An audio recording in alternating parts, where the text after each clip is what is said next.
Oxford Dictionary kindly defines red-pilled as to cause someone to have their perspective dramatically transformed, especially by introducing them to a new and typically disturbing understanding of the true nature of a particular situation. An example sentence being, they are talking about conspiracy theories and claim they have been red-pilled. But what is Ted-pilled? Well, if you're already a little bit of a local extremist, Ted-pilled is exactly what it sounds like. It is when one wakes up to the fact that technology seemingly rules our daily lives in every facet. Every part from when we get up in the morning to the ring of an alarm clock to when we lay in bed at night doom scrolling through TikTok. It's all increasingly dominated by this invasive technology. There's not one single person left in civilized society that does not have some form or other of a smartphone. You cannot hold down a job, go to school, or even survive without one. It is practically impossible. Some restaurants, gyms, and schools even require you to have a smartphone just to go to class. Many college professors require a smartphone to take quizzes or to log in for your daily attendance points. At each and every level of our society, there is an incredibly invasive amount of technology being dumped on top of us. How do you escape it? How can it be possible to break free from the matrix when you're just a common man? It feels like with no money, no hopes, no resources, it would be almost impossible. His popularity and cultural relevance has seen a resurgence. Ted forged the way, which begs the question as to why he became so broken in the first place. How do you win a game that seems rigged from the start? Monopoly Millennials Edition. This game sure is a consequence of the Industrial Revolution. With what seems like an inescapable amount of technology invading our daily lives, what happens when you try to leave it?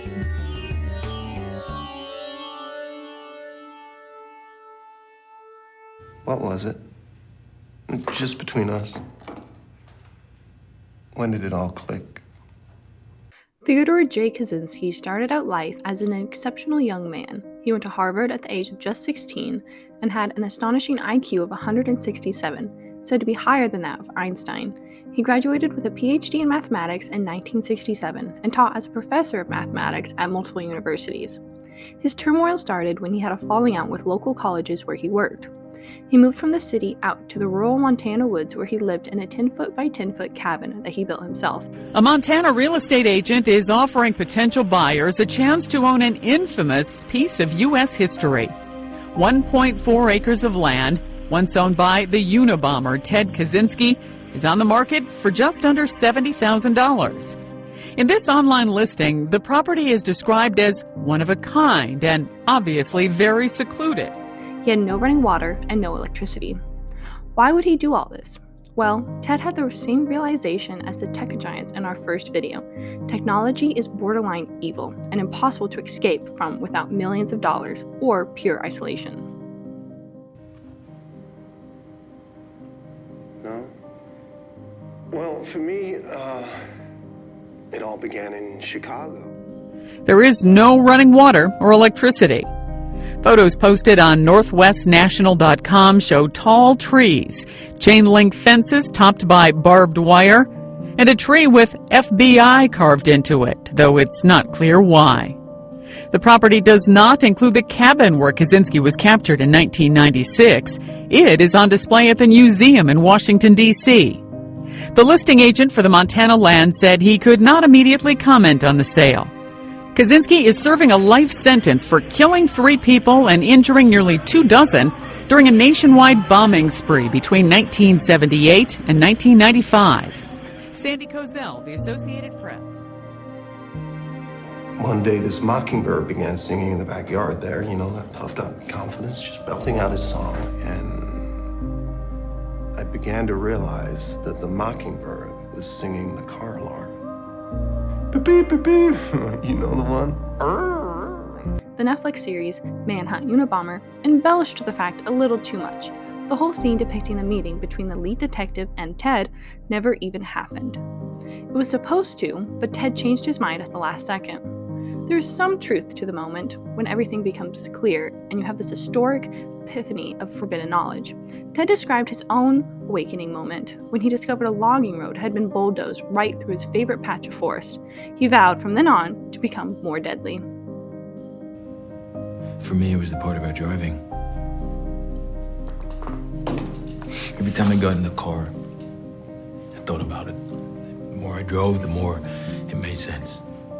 Like there was this one night I was driving home from work, And there was nobody on the street. I mean, nobody. And I'm sitting at a red light, just waiting.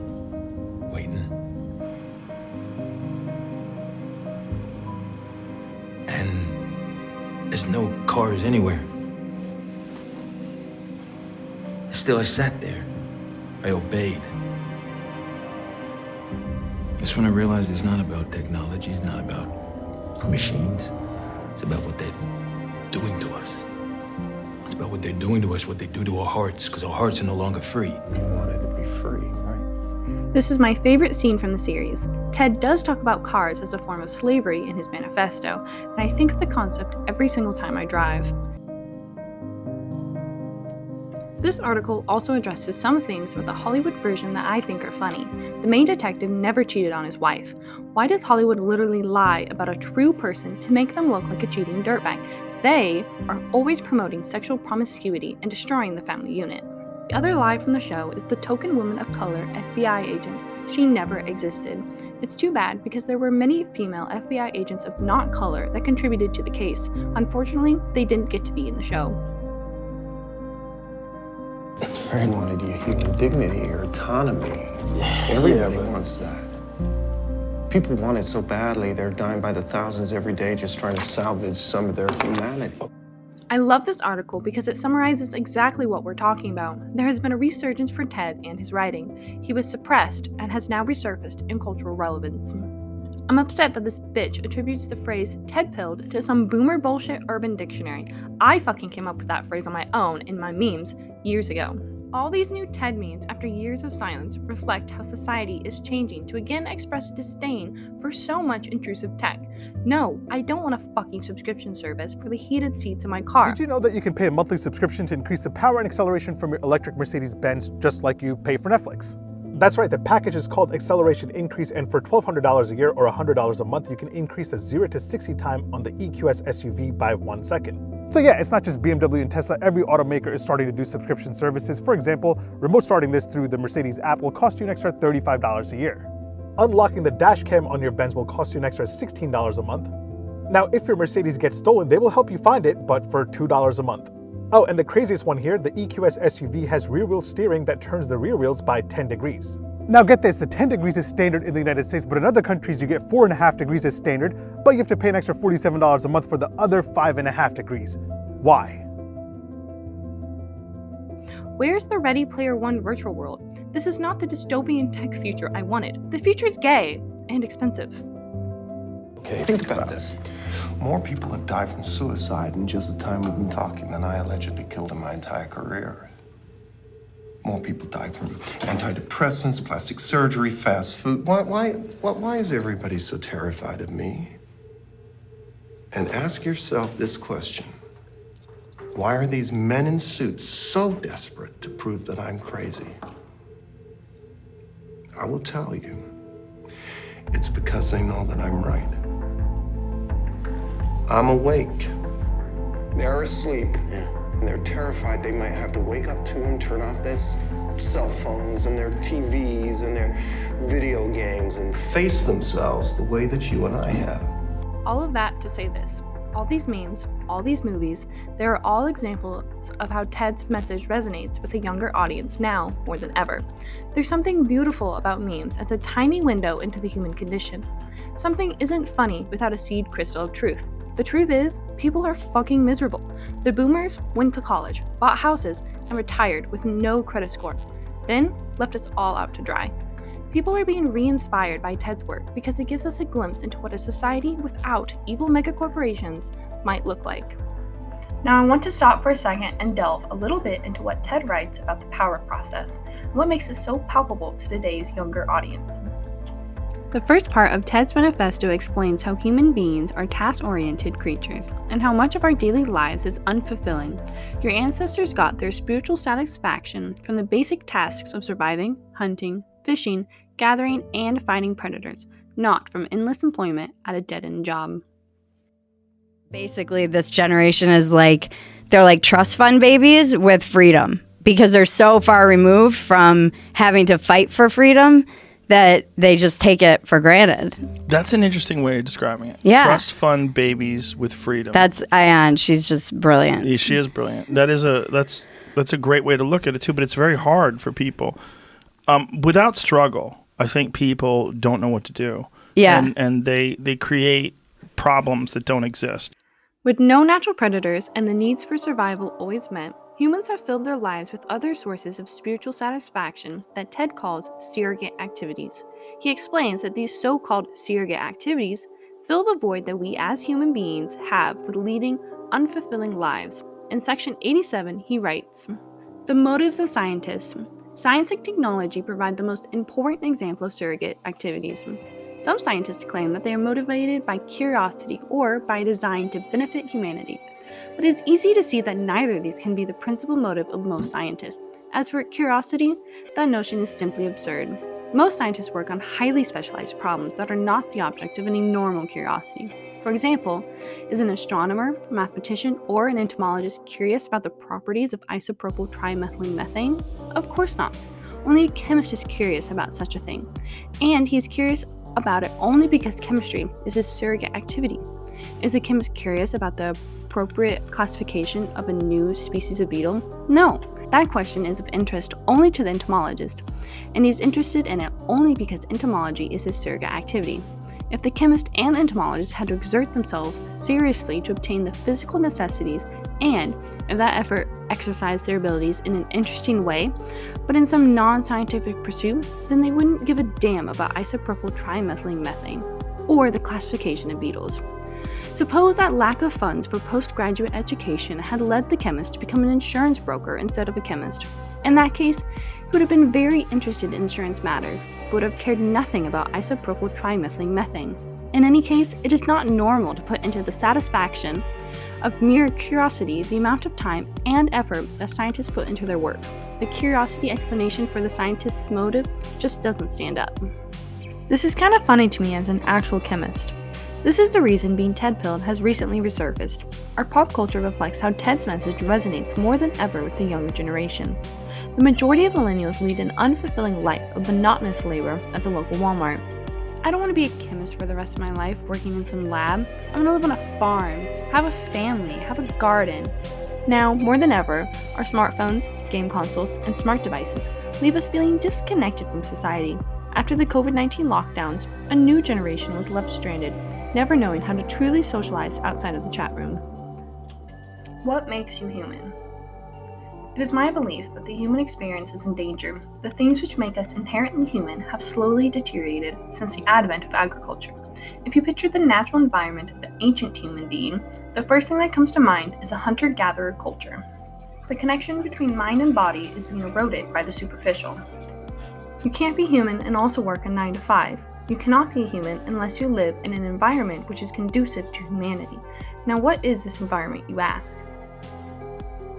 What makes us really human is not our individual identity, but a conglomeration of coarse interaction with other humans over a lifetime. This complex social structure has been tampered with on a global scale in 2 different eras. The first was the advent of agriculture.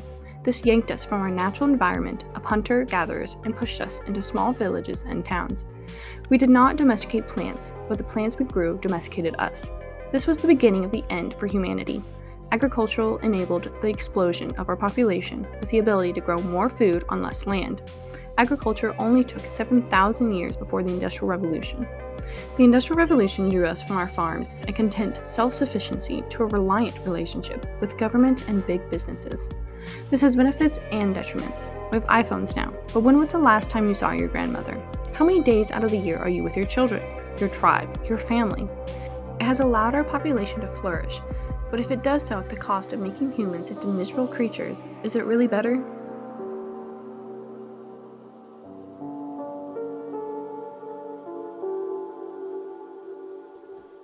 The power process is a part of being human, and unfortunately, this is one of the things that went by the wayside during the Industrial Revolution.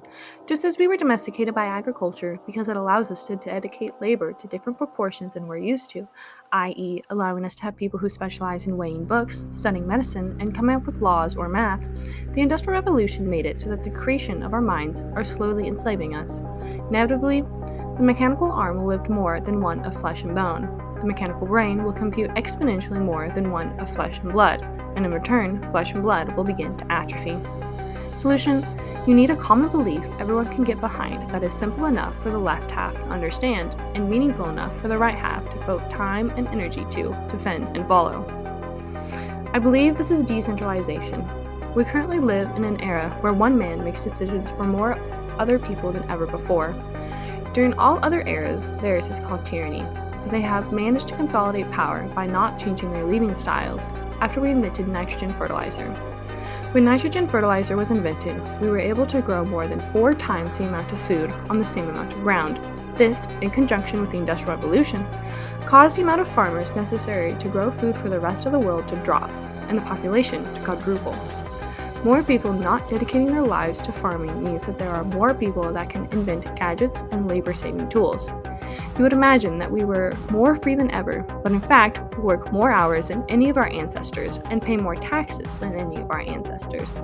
This is because the same institutions which govern us when there were only 3 billion people on Earth still govern us when there are 9 billion people on Earth. To give you an example, I will use the United States. In the year 1900, around when nitrogen fertilizer was formed, we had a population of 75 million people. All citizens had common goals and followed one man, the president. But now, in 2023, there are almost 400 million people still being led by and voting for one president. This means that your voting power has been demonetized by almost 300% alongside one man making decisions for more than 4 times the amount of original people that he was making decisions for 120 years previously. Now, imagine this for a country like China or the densely populated EU. No wonder everyone is so unhappy with their government. They inadvertently slipped into tyranny simply because they had 4 times as much food. Too much food equals too much population growth, equals a greater and greater disparity in the delegation of power. To maintain control of such a vast population, absolute tyranny is the only way, even if we dress it up with cake frosting and pretend it's democracy. The solution to prevent this from ever happening again is to decentralize. We must have a set of rules that a large group of tribes can oblige by.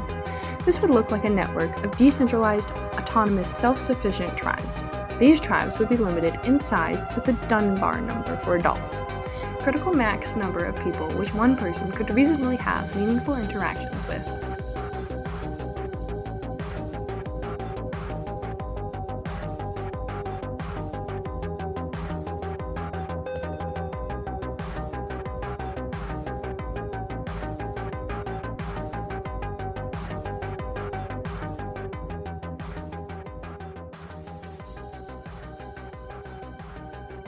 Ted's thoughts on love and tolerance. Amazing things, but there's a time and a place for hate. Hate and ostracization is a natural occurrence in all primates, just as love and tolerance. These evaluations are responses for things that are acceptable in our tribe, such as homosexuality and pedophilia. These are both detrimental to your community and livelihood. We have entered a new era where society sees discrimination in any form as evil. The truth is, we must have some discrimination to maintain order as a society. We discriminate against all sorts of groups every day. We discriminate against adults by not letting them play in a children's baseball league. Yet we are not called ageist. So why are we transist if we wish to discriminate against males in female sports? It is to gain status. The American left wishes to baby the world, to gain status and power, controlling what others feel, see, and think. In our modern era, we have destroyed any natural predators. We sit high and mighty atop the food chain. It is mankind's natural state to struggle, to fight the elements, to hunt and fish, to conquer faraway lands. When we have used technology to destroy any real struggle left in the human world, we are forced to create new ones to fill the gap in our psyche.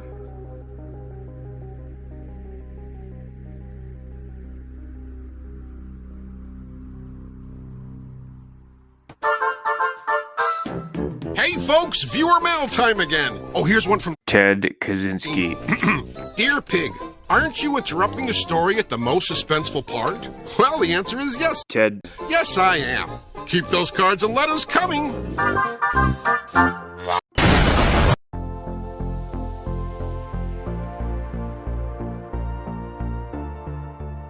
Now, let me be clear. Ted's writing doesn't have any racism in it. The closest thing to what could be called racism is his off-color use of some racial names for black people. The thing is, Ted has never met black people. He even refers to how they specifically get their culture oppressed by industrialized society. For example, in section 29 he writes, "They want to integrate the black man into the system, make him a business executive, a lawyer, a scientist, just like upper middle class white people. The leftists will reply that the last thing they want is to make the black man into a copy of the white man. Instead, they want to preserve African American culture. But in what does this preservation of African American culture consist?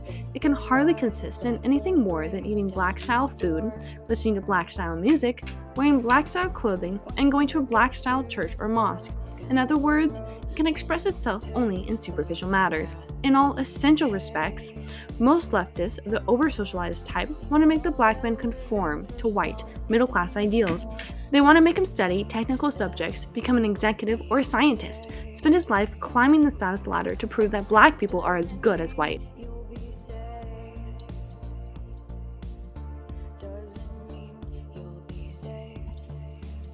Ted has actually written 2 additional books while in prison. Farrell Publishing House republished the manifesto in Kaczynski's first book, the 2010 Technological Slavery, alongside correspondence and an interview. Kaczynski was unsatisfied with the book and his lack of control in its publication. Kaczynski's 2016 Anti-Tech Revolution, Why and How, updates his 1995 manifesto with more relevant references and defends his political philosophy in greater depth.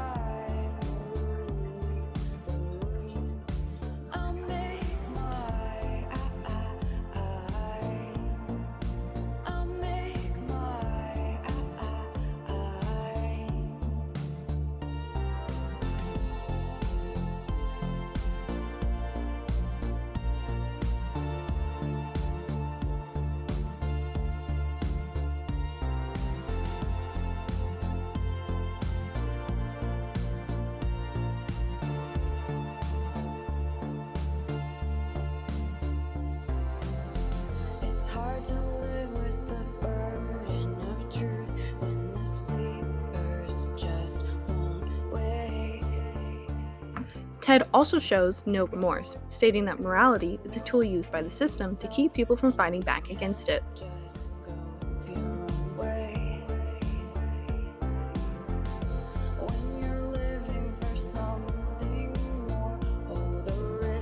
They want you to obey.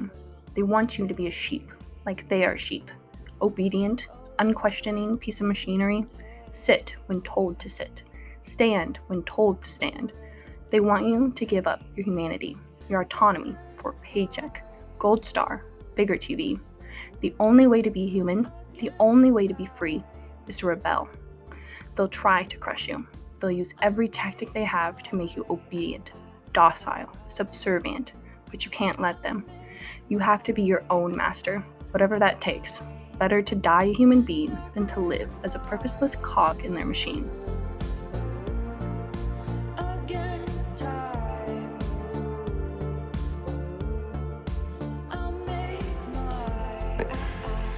Sat there listening to that poor dumb bird for maybe an hour straight thinking, what have we done?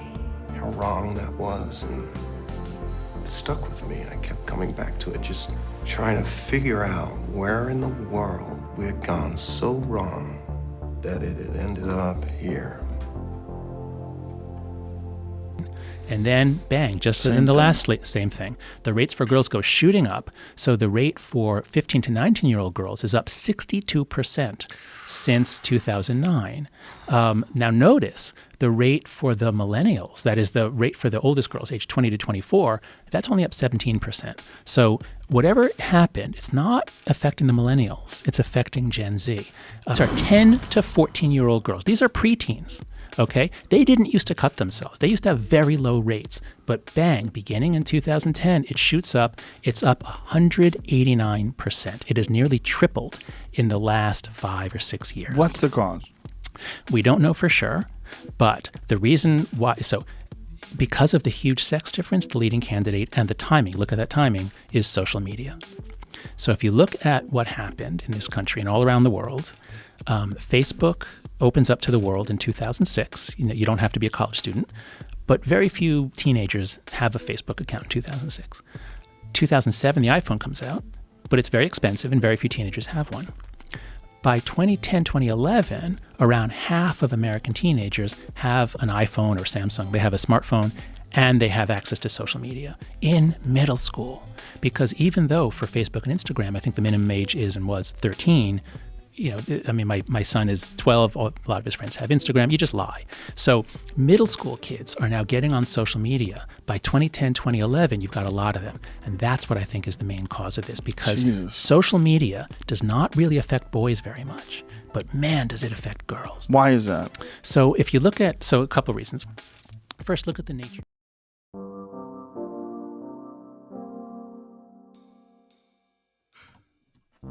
Theodore J. Kaczynski is perhaps the most prolific anti-technology activist of our modern time. Activist might be a little generous, seeing as he killed 3 people, including a logging company executive and an executive from the media company responsible for misleading the public about the Exxon Valdez oil spill. Deforestation and polluting the ocean are now very popular talking points among environmentalists. If Ted had only used a non-violent method to spread his message, he would have been widely accepted by the American left. That's dark. Everyone tells me to read it. I haven't read it, but they said it's very smart. I read parts of it. That's one of the things that's disturbing. It's just like well thought out. And also the argument is sound. Technology will inevitably lead to better technology, which inevitably leads to artificial intelligence, which is inevitably going to take over the world. As I read through his manifesto, I went into it with the expectation that someone who mailed people homemade bombs would have written the most unhinged shit you could possibly read. It was actually quite logical. He wrote rationally about the dangers of over-socialization and oversaturation, technology bringing about the end of society. My favorite part was when he called traffic lights a form of slavery, and my least favorite part was when he estimated that the acceptable amount of technology was less than that of a refrigerator. Now, how to write Ted a letter isn't actually an uncommon question. A simple Google search revealed a pretty hilarious thread on r-anarchism, a liberal hive mind of cringy Antifa members having wet dreams of being violent while being nothing more than a keyboard activist. An anonymous user with a burner account asks r-anarchism this very question on how to write Ted a letter, and, surprise surprise, these leftists that idolized Ted in their mind because he was an eco-terrorist didn't like it. While they sit in their mother's basements dreaming of attacking an oil refinery, they freak the fuck out when they realize that he actually calls out leftists all throughout his manifesto.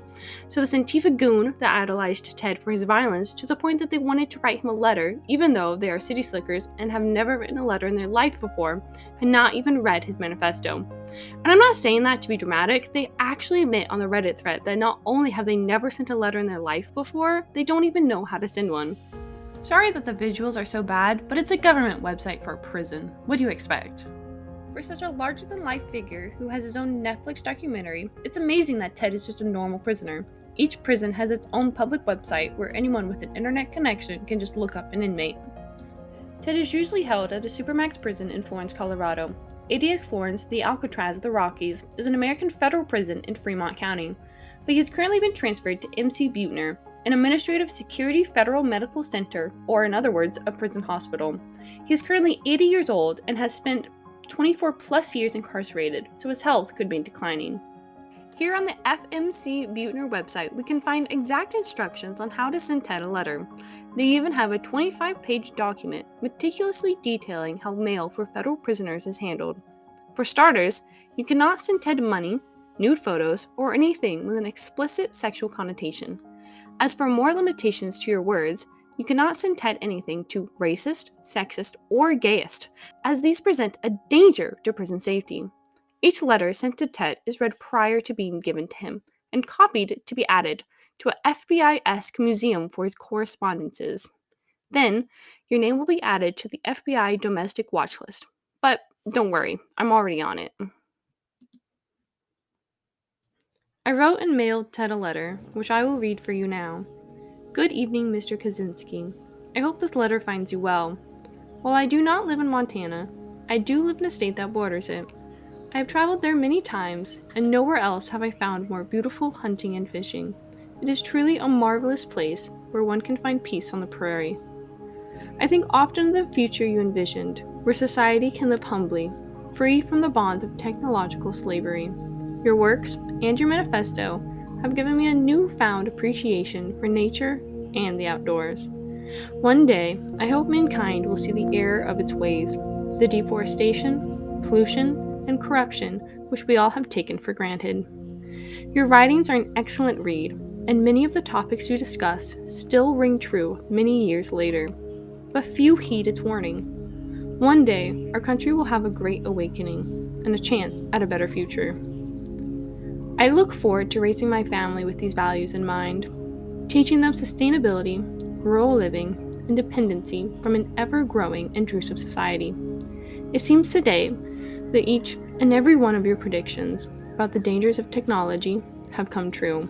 Each morning, our daily lives are filled with more technology than ever. As the innovators of our society try to improve the standard of living by filling every single waking minute of our day, no one stops and thinks about how to improve life without it. While your actions were so long ago, while you have been imprisoned, while your manifesto has been banned, the ideas still exist. The system cannot imprison an ideology, though it may try.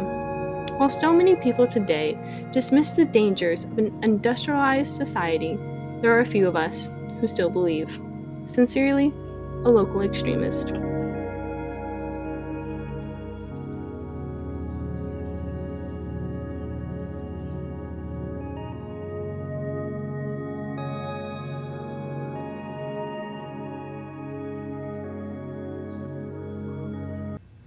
Beep, beep, beep, beep. You know the one?